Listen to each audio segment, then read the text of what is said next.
নমস্কার বন্ধুরা, বংশিম্পল রেসিপিস চ্যানেলটির আরেকটি নতুন পর্বে আপনাদের সবাইকে স্বাগত জানাচ্ছি।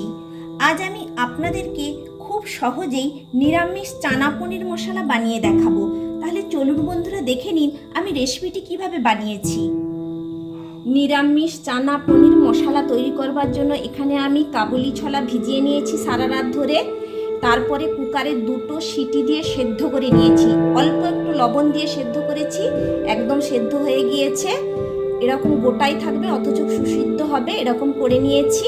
আর জল দিয়ে ছেঁকে তুলে নিয়ে আমি জলটাও রেখেছি, এই জলটা আমি রান্নাতেই ব্যবহার করব।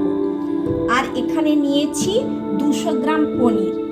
200 গ্রাম পনির কেটে নিয়েছি এইভাবে ছোট ছোট টুকরো করে। আর এখানে আমি একটা মশলার পেস্ট বানাবো। এখানে আমি নিয়েছি 2 টেবিল চামচ চারমগজ, আর 1 টেবিল চামচ পোস্ত, আর 10টা বড় সাইজের কাজু বাদাম নিয়েছি। এই 3টে মিলে একটা পেস্ট বানিয়ে নেব। মশলার পেস্ট আমি বানিয়ে নিয়েছি, এবার আমি রান্নার কাছে চলে যাব।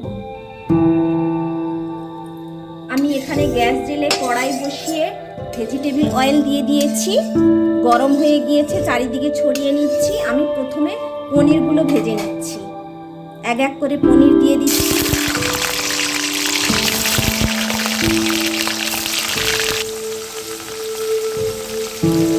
সব পনিরগুলো দিয়ে দিয়েছি, এবার মিডিয়াম ফ্লেমে আমি ভেজে নিচ্ছি পনিরগুলো খুব হালকা করেই ভেজে নিচ্ছি। উল্টে দিচ্ছি পনিরগুলো, খুব শক্ত করে ভাজবো না, যত বেশি কড়া করে ভাজবো শক্ত হয়ে যাবে, তাই হালকা করেই ভেজে তুলে নেব। পনিরগুলো আমি হালকা করে ভেজে তুলে নিচ্ছি।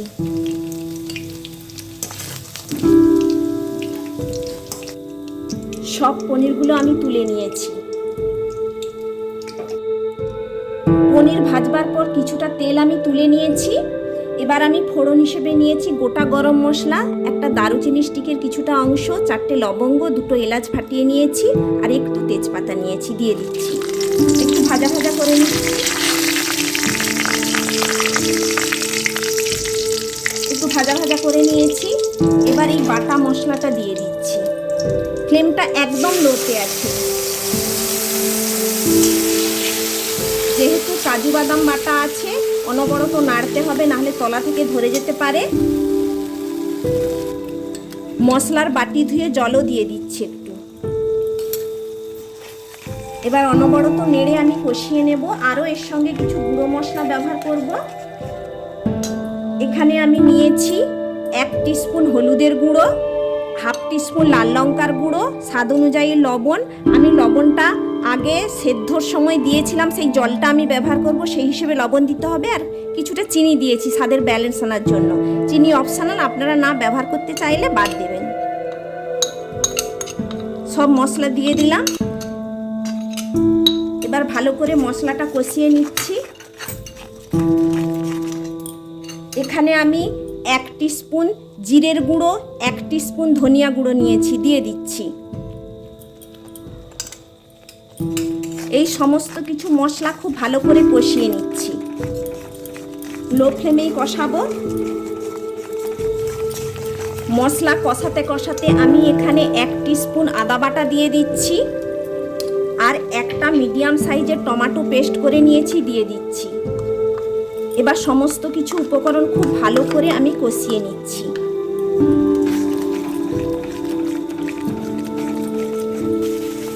মশলাটা ভালো করে কষিয়ে নিয়েছি, মশলা থেকে তেল রিলিজ হয়ে গিয়েছে।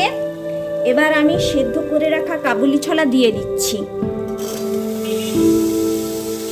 এবার এই কাবুলি ছোলার সঙ্গে মশলাটা ভালো করে মিশিয়ে একটু নেড়ে নিচ্ছি।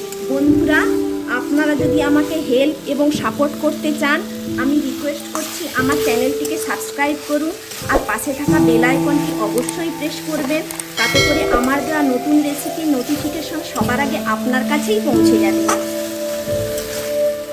মশলার সঙ্গে ভালো করে কাবুলি ছোলাটা আমি মিশিয়ে নিয়েছি এবং একটু কষিয়ে নিয়েছি। এখানে 1 টিস্পুন গরম মশলার গুঁড়ো দিচ্ছি। আবারও ভালো করে আমি মিশিয়ে নিচ্ছি। এবার আমি জল দিয়ে দেব। ছোলা সেদ্ধ জলটা আগে দিয়ে দিচ্ছি। আরও জল লাগলে এবার আমি গরম জল ব্যবহার করব।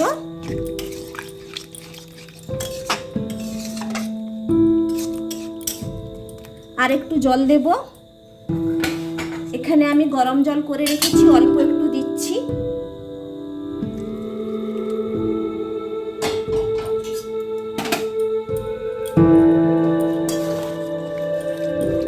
এবার আমি 5 মিনিট ধরে রান্নাটা করে নিচ্ছি, তারপরে পনিরগুলো দেব। ঢাকনা দিয়ে দিলাম। মিডিয়াম ফ্লেমে 5 মিনিট ধরে রান্নাটা করে নিয়েছি। এবার আমি ভেজে রাখা পনির দিয়ে দিচ্ছি, আর একটা চেরা কাঁচা লঙ্কা দিচ্ছি, আর 1 টিস্পুন গাওয়া ঘি দিচ্ছি। এবার সমস্ত কিছু উপকরণ মিশিয়ে নিচ্ছি, আর 2 মিনিট রান্নাটা করে নেব। এই মিডিয়াম ফ্লেমেই 2 মিনিট রান্নাটা করে নেব। ঢাকনা দিয়ে দিচ্ছি আবারও।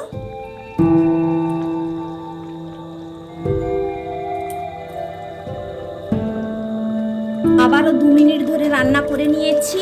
রান্না হয়ে গিয়েছে, একটু গ্রেভি থাকবে, আর ঠান্ডা হয়ে গেলে এই গ্রেভিটা অনেকটাই ঘন হয়ে যাবে।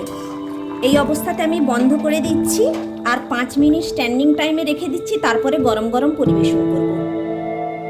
দেখুন বন্ধুরা, আমি নিরামিষ চানা পনির মশলা বানিয়ে নিয়েছি। খুবই সুস্বাদু হয়েছে খেতে। আপনারাও এইভাবেই বাড়িতে বানিয়ে খাবেন। আশা করি আপনাদেরও ভালো লাগবে খেতে। আমার এই রেসিপিটা যদি আপনাদের ভালো লেগে থাকে তাহলে লাইক, শেয়ার, কমেন্টস করতে ভুলবেন না। আর আপনাদের কাছে আমার চ্যানেলটিকে সাবস্ক্রাইব করার জন্য অনুরোধ রইল। আমি আবার কোনো নতুন রেসিপি নিয়ে আপনাদের কাছে হাজির হব। সুস্থ থাকবেন, ভালো থাকবেন। ধন্যবাদ।